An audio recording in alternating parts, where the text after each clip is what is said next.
Okay, everyone, welcome back. This is going to be Unit 3. So we're going to start with Chapter 7 in the Intro Econ book.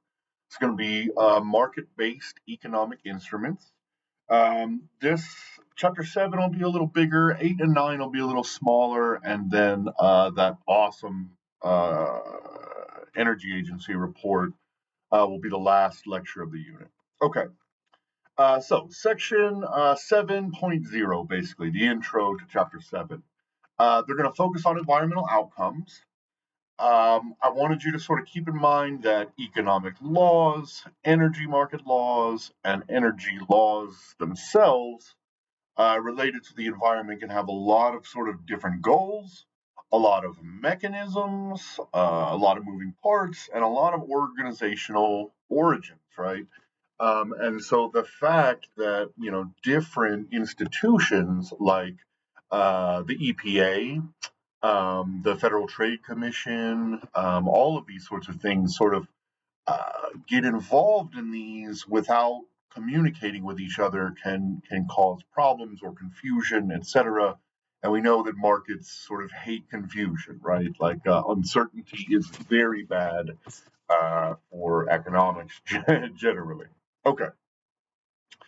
Um, Energy security itself is usually national in scope, also, while climate policy is global. And so this can cause some tensions, right, between sort of relative advantage of different policies, the opportunity costs paid by, say, trying to put in globally minded climate change policies while still having to deal with your domestic constituencies and your domestic energy needs, right? And so these can come into tension sometimes, and quite a lot of times it causes problems, at least in democratic societies, right? Especially the rich world, the sort of developed world, um, in trying to sort of pay for, I guess, the transition for developing countries, or even sort of reducing maybe the output or the profits of their own domestic industries by putting up environmental regulations and things, right? And so it can be really difficult sometimes to sell this global environmental concerns over your domestic energy policy, right? Okay, enough of that. All right. Section 7.1 is energy and climate policy. This is about sort of goals, purposes, etc. They basically here say, quote, the goal in the textbook will be assumed to be sort of to improve the well-being of society and promote sustainable development, right? And there are three different objectives that they lay out, which are ensuring the security of the energy supply, right? So that's going to be a domestic national security issue, and a provision issue for your citizens. Number two, creating economically efficient and affordable energy supply. So this is about efficiency. It's about the logistics of generating and providing energy at specific times. It's all of that stuff. And then third, addressing the ecological environmental concerns of energy, right? Including sort of greenhouse gas emissions, maybe destruction of natural areas as you're putting up maybe power generation facilities or transmission lines, these sorts of things. Also, we know that some of these transmission lines that are not buried can often cause wildfires, like in California, and so there are these other concerns as well. Okay. Section 7.1.2, types of energy and climate policy instruments. So basically, we break it down here into public and private, right? So public is going to be all the sort of government mandated stuff, right? So the market-based public solutions can be taxes, which again are difficult, right? Politically difficult because democratic societies have a hard time raising taxes, obviously. Subsidies is another. And so these are like handouts, basically, that you can give to companies. You can just give them outright, right, as sort of just a grant or something. Or you can make it conditional on like meeting certain objectives. And so some third world countries, especially in like Southeast Asia, have been good about pushing renewables in recent contemporary period through the private industry, but they incentivize the private industry to meet these standards by certain times. And if they do, they'll give them sort of subsidy payouts, right, to further the project. Okay. There is the carbon market, right? This generally hasn't worked all that well. We'll talk about why in a little while. And tradable permits are part of this sort of carbon market. You have green certification. So, if you look at a lot of like US appliances, they'll get that like efficiency standard sticker, right? Research shows that it's pretty important in convincing people to buy this more expensive upfront product where they'll save money in the long term, right? Um, excuse me. Informational campaigns. So, stuff that they put out on, say, like the EPA websites or just like, I don't know, general like communal meetings about these things, providing information to like the agricultural sector on energy efficiency, water use, these sorts of things.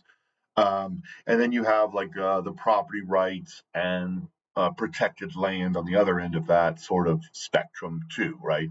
So you need the government controls most of the time these sorts of permits, what land you can and cannot say drill on or build a power factory or a coal factory on, or all these sorts of things, right? Okay. And then, still within the realm of sort of public policy instruments, we have the non market instruments, right? Where you're not necessarily affecting like costs, but in some ways you still are, right? But so these would include things like emission standards on your average fleet, right? So, like, the US government sets emission standards on the average miles per gallon of a fleet of vehicles from a company, right? So, like, Ford has to roll in all the models and all the different types of cars they sell and meet some sort of standard. The EU does the same thing. Um, uh, unfortunately, unfortunately or not, I guess, but kind of undermining the entire project are the exceptions for like small trucks and SUVs, right? So those don't actually count toward the average. I don't know, it's weird. Okay, fuel quality standards, right? This is when you go to the gas pump and it says 88, 87, 89, 91, or whatever. Like, the basic unleaded has to be 87% pure. Generally, it also includes some ethanol, right? And so these are the standards they set. There are also standards, obviously, for like diesel. There are standards for electricity efficiency and power generation plants. There are a lot of standards across the industry, basically. We also have construction standards. So when we're talking about like individual, say, companies, factories, or even homes, whether they be single unit or multi unit, we have construction standards, right? So, a good example would be like I guess it's not really, yeah, it is related to the energy market, but like asbestos. You can't use asbestos as what do they call that, insulation for your home anymore, obviously, right? Because it causes like mesothelioma and other breathing problems, etc. Um, but as we move on and we learn things about construction, energy efficiency, governments across the planet basically put on standards that increase over the years. So you have to use particularly well built windows to ensure there's no like heat escape. You got to install like heat pumps in some countries now. Um, insulation standards, all of these sorts of things. Okay. We also have sort of on the other end, you have private industry or sort of private policy instruments. These aren't really policy, right? So a lot of times these fall under these sort of voluntary firm agreements, right? Where the government and a company will come together, discuss what needs to be done, how we can implement it, timeframes, all of these sorts of things. And so the firms will basically voluntarily agree to meet these standards.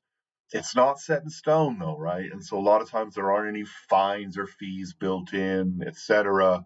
But it can be sort of like a PR win for particular companies, right? Depending on especially their consumer base, right? And so this is a lot of the idea behind things like ESG investing, in environmental, social, and governance investing, right? We want companies, there's groups of investors that want companies at least to not only make a profit but also have concerns about the environment and their efficiency and their output, their social governance and sort of, I guess, like the DEI stuff inside the corporation, ensuring that everybody has an equal chance at like leadership and hiring and all of these sorts of things, and then also governance, right? Like holding governments, if they're involved in things like foreign direct investment, holding governments accountable to their citizens and not participating in sort of states that are run by dictatorships or commit human rights abuses, things like that. Okay, section 7.1.3 is about market failure and policy instruments, like we just sort of talked about. And it basically just sort of breaks down in this table 7.1, some really nice bullet points about how these things work, what the differences are, all of this. So I would say go look at that when you get some time. Okay. What are the main reasons for government intervention ineffectiveness, right? Because we know ideally, like a lot of these government policies are ideally supposed to make things better, more efficient, more, I guess, green tech, all of these sorts of things. But democracy is messy, right? And so there are a lot of push and pulls in the system, pushes and pulls in the system. So you have not only sort of intergroup pressure, corporate pressure, lobbying, these sorts of things, and of course, massive expenditures into like political donations and campaigns and things of this sort. You also potentially have corruption in the government, right? And this includes the U.S., but it's sort of it could be a problem anywhere in the world where corporations maybe are funding campaigns or these sorts of things or giving kickbacks. As we know, tends to happen in developed world. This corruption can cause mismatches between the policy that should be implemented and the policy that is implemented, or even sort of the monitoring situation after policy is implemented, right? Do we hold them accountable in reality? Um, there's also the problem of a lack of expertise by lawmakers, right? So this is one of the sort of big legal movements in the United States right now is sort of attacking the Chevron Supreme Court ruling from the 1970s that said that like the bureaucracies, when they take these really vague laws that basically just sort of outline a goal, um, and then the bureaucracies take these laws from the legislature and then sort of build them out in reality and put real regulations and like data and timelines and all of these things, right? um, there's been an attack by the right generally in America to try to get rid of that Chevron ruling so that these bureaucratic institutional rules no longer hold the weight of US law, right? But the problem with that sometimes is that the lawmakers themselves don't know what the hell they're talking about, right? They're almost all lawyers historically. And so they might know like about how the law works and how like maybe we might try to use the law to hold companies accountable or all of these sorts of things. They don't necessarily understand the nitty gritty of what it takes to say reduce carbon emissions by manufacturing plants by 10% over the next 10 years, right? They don't know anything about manufacturing. They don't know anything about the science of climate change or effluent production or greenhouse gas emissions or these sorts of things. And this isn't just in energy, right? Like this is across the board. Like lawmakers generally just don't have much expertise, and so they write these really vague laws, right? And so that can cause some real inefficiencies. Uh, you also have political palatability, right? Like how easy is this to swallow? And so, like on a national scale, imagine putting in, we know this sort of things happen. Um, Imagine putting subsidies into things like, EVs and EV rollout stations where you can charge your car, or movements away from, say, coal powered plants and these sorts of things. Well, that might fly well in places like, I don't know, Oregon or California or others, but then when you get to like the coal producing places or oil producing places like West Virginia or Texas, these are not palatable policies, and so you have to sort of play this game of how far can we go and still sell it to our Democratic constituents, right? Okay, enough on that.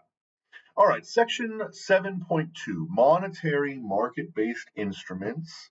And so this is mostly going to be about taxes. And these taxes can have a range of goals. They can help to internalize the costs of producing or of polluting, right?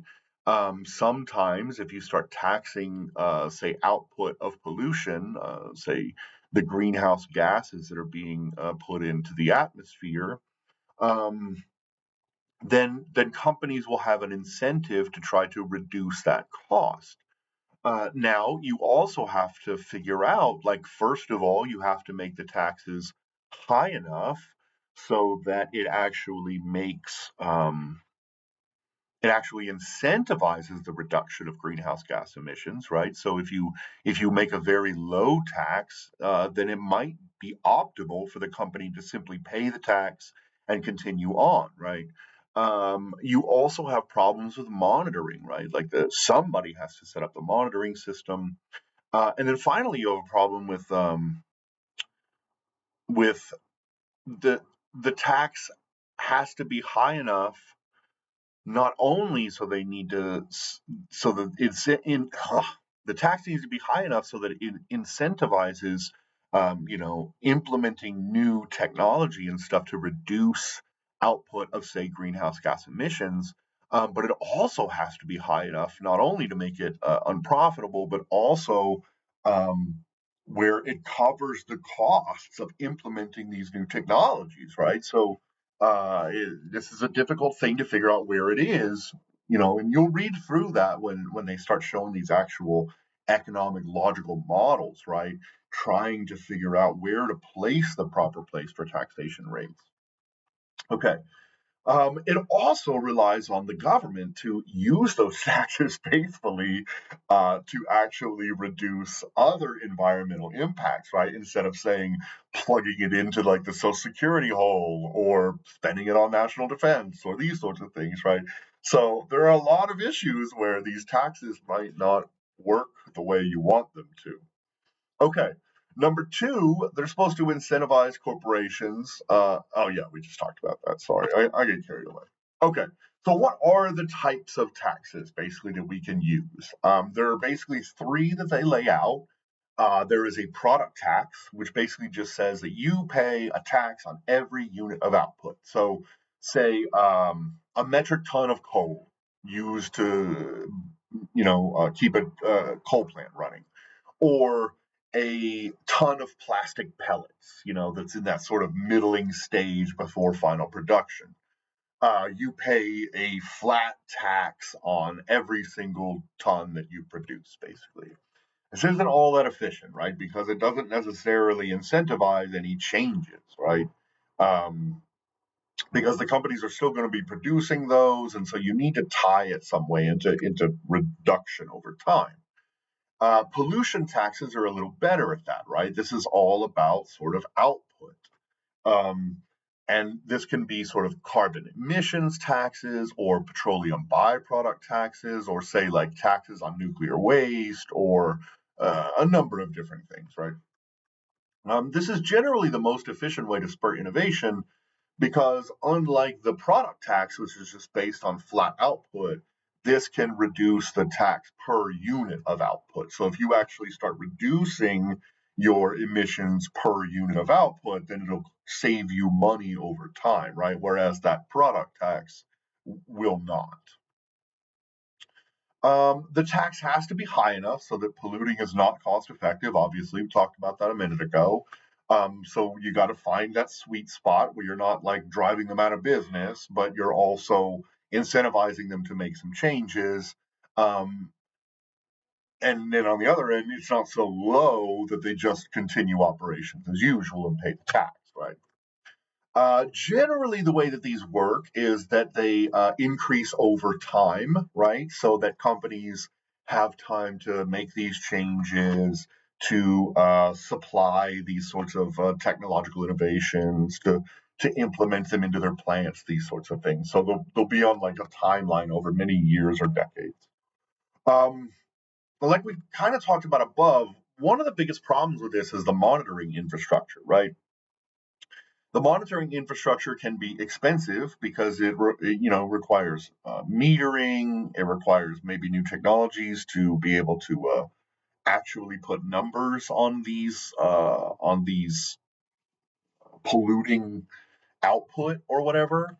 Um, and so you have to have employees to do that. You have to have the technology to do that. You have to have the money to do that. And that can be difficult as well, right? You can also have an energy tax based on input. So this would be like a gasoline tax, right?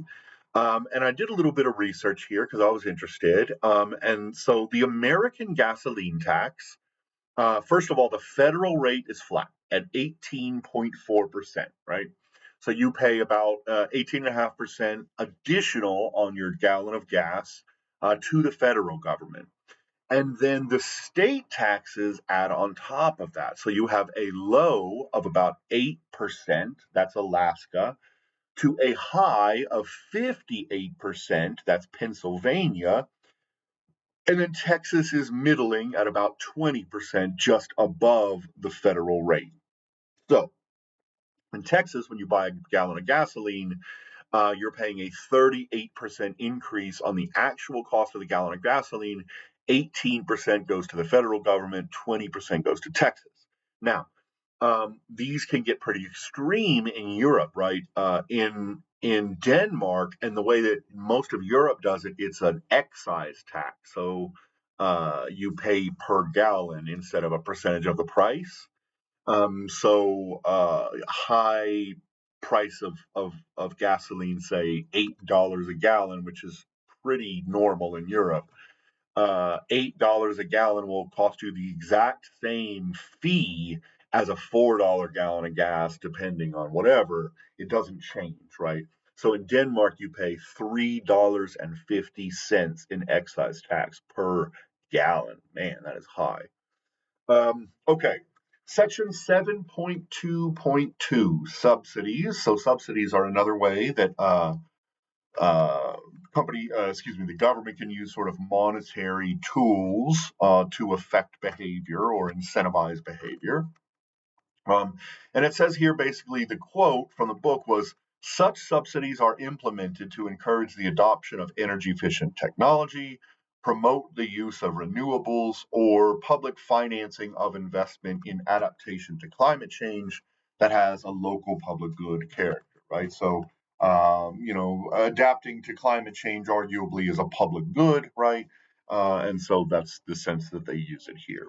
And so, again, it's mostly about incentivizing a change in behavior from companies, from individuals, whatever it might be.